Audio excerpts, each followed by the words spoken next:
قائد اعظم محمد علی جناح کا یوم وفات انتہائی عقیدت و احترام سے منایا جا رہا ہے۔ بانی پاکستان قائد اعظم محمد علی جناح کا یوم وفات انتہائی عقیدت و احترام سے منایا جا رہا ہے۔ آج مختلف تقریبات میں بابا قوم محمد علی جناح کو بھرپور طریقے سے خراج عقیدت پیش کیا گیا۔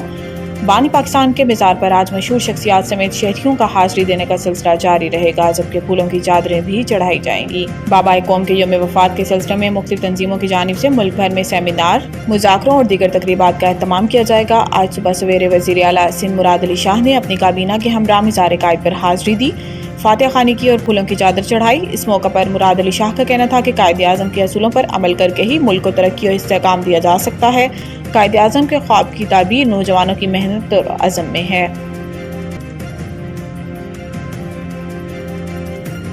اسرائیلی حملوں کے خلاف اظہار یکجہتی، وزیر اعظم ایک دو روزہ دورے پر قطر روانہ۔ نائب وزیر اعظم و وزیر خارجہ محمد اسحاق ڈار، وزیر دفاع خواجہ محمد آصف، وزیر اطلاعات و نشریات عطا اللہ تارڑ اور معاون خصوصی طارق فاطمی وزیر اعظم کے ہمراہ پاکستانی وفد میں شریک۔ وزیر اعظم کی دوحہ میں قطری امیر شیخ تمیم بن حماد الثانی سے ملاقات ہوگی، جس میں وزیر اعظم دوحہ پر بلا جواز اسرائیلی جارحیت اور بین الاقوامی قوانین کے صریح منافی حملوں کی تنازع میں قطری امیر اور قطری عوام سے یکجہتی کا اظہار کریں گے۔ قطر اور پاکستان کے مابین دیرینہ تاریخی برادرانہ تعلقات میں جو مشترکہ عقیدے اور اقدار پر پابندی ہے، پاکستان قطر کا ہمیشہ ہر مشکل وقت میں ساتھ دیا اور دیتا رہے گا۔ اس کا اظہار وزیر اعظم قطری امیر سے ملاقات میں کریں گے۔ ملاقات میں اسرائیل کے خطے کے مختلف ممالک پر بلا جواز حملوں اور مسلسل جارحیت کے ساتھ ساتھ خطے میں امن کے قیام کے لیے مشاورت بھی ہوگی۔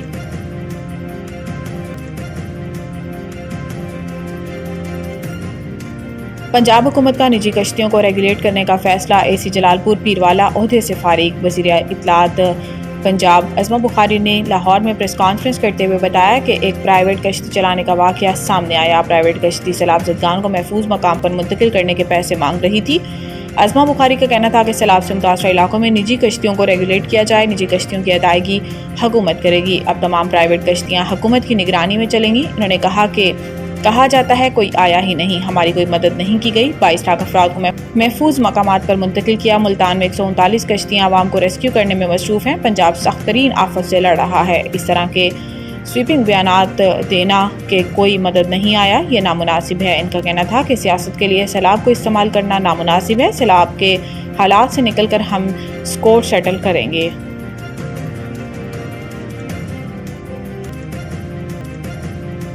کوتاہیاں ہوتی ہیں مگر ہم اپنے کام سے مطمئن ہیں۔ کراچی میں مزار قائد پر حاضری کے بعد میڈیا سے گفتگو میں وزیر اعلیٰ سندھ نے کہا کہ کل میں نے دیکھا بہت سی برساتی مینڈک نکل آئے اور بیانات دیے۔ ان سے کہتا ہوں اتنی تقسیم پیدا نہ کریں اور باز رہیں۔ مسائل ضرور ہیں مگر انتظامیہ متحرک ہے۔ ہم اپنے کام سے مطمئن ہیں۔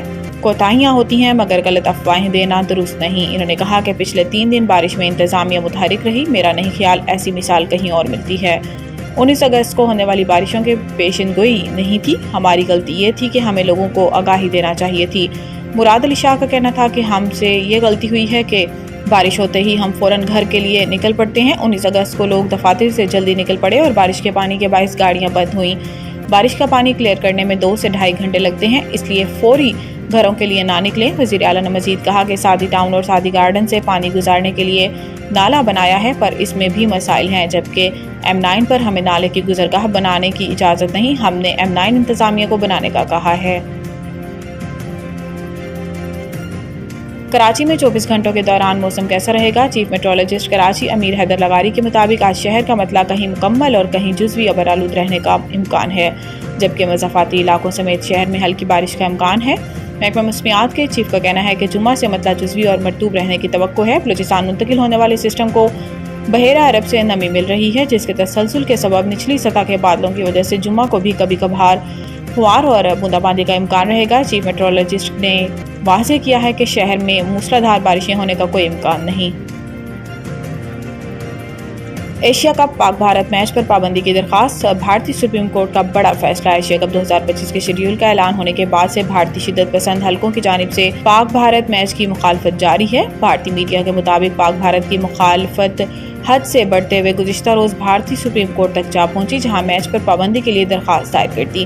تاہم جسٹس جے کے میشوری اور وجے بشنوئی پر مشتمل بینچ نے اس معاملے کی سماعت کرنے سے بھی انکار کیا۔ انہوں نے ریمارکس دیے کہ میں صرف اتنا کہہ دوں گا کہ یہ صرف ایک میچ ہے۔ واضح ہے کہ پاکستان اور بھارت کی ٹیموں کے درمیان 14 ستمبر کو دبئی میں میچ شیڈیول ہے۔ دونوں ٹیموں کے دوسرے راؤنڈ میں رسائی کی صورت میں 2 اور فائنل میں رسائی کی صورت میں تیسرا مقابلہ بھی متوقع ہے۔